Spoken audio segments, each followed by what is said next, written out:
The image shows a powerful scene perfectly suited for Echoes of Stories. A well-dressed man in a dark suit standing in what appears to be a hospital corridor, with a young girl in a purple dinosaur hoodie and backpack standing close beside him.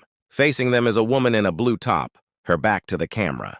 The composition does all the emotional heavy lifting before a single word is spoken. Here's a script built around this image. She was 7 years old, and she had already learned to read the faces of adults, the way other children read picture books. The hospital corridor smelled of antiseptic and quiet dread. Marcus Webb had been in boardrooms that felt less sterile, less cold. He stood with his daughter, Lily's small hand tucked into his, watching the woman in blue scrubs turn to face them. And before he could process anything, before he could arrange his expression into something composed, Lily spoke. "Why do you look like my mommy when she tries not to cry?" The nurse, her badge read Claire, stopped walking. Something moved across her face that Marcus recognized instantly, because he had worn it himself for 6 months. That particular stillness of a person, carrying grief they have not yet learned to set down. He had come here for a quarterly review. The hospital was one of 32 in his healthcare network. He had numbers to discuss, efficiency metrics, staffing ratios. He had not come to be seen. But children do not negotiate with the walls adults build.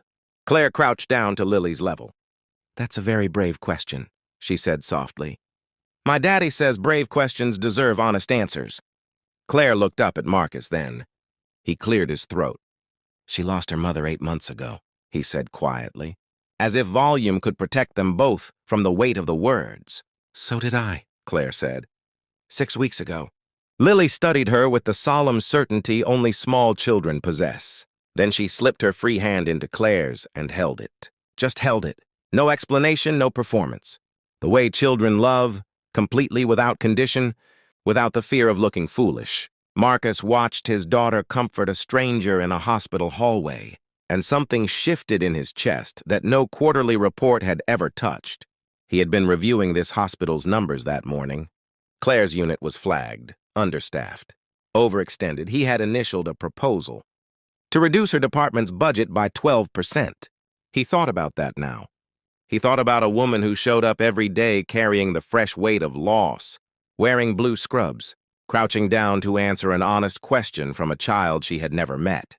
He thought about all the Claires in all his buildings, the ones his spreadsheets reduced to a line item, whose grief and grace and extraordinary human endurance never once made it into a report. Lily eventually let go of Claire's hand. She looked up at her father. "Daddy, can we get her a cookie from the cafeteria? That's what you do when someone is sad." Marcus looked at Claire. "Would that be all right?" Claire laughed, a small, surprised sound, like something returning from very far away. "I have about 4 minutes before my next round." "Then we'll walk fast," Marcus said. They walked down that corridor together, a CEO, a nurse, and a 7-year-old with a dinosaur on her back. And it was the most important meeting Marcus Webb would have all year.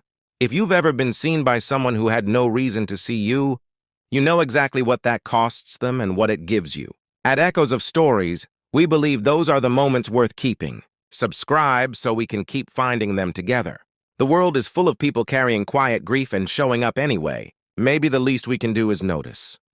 Want me to adjust the length, tweak the CEO's arc, or write a variation where Claire's story unfolds differently?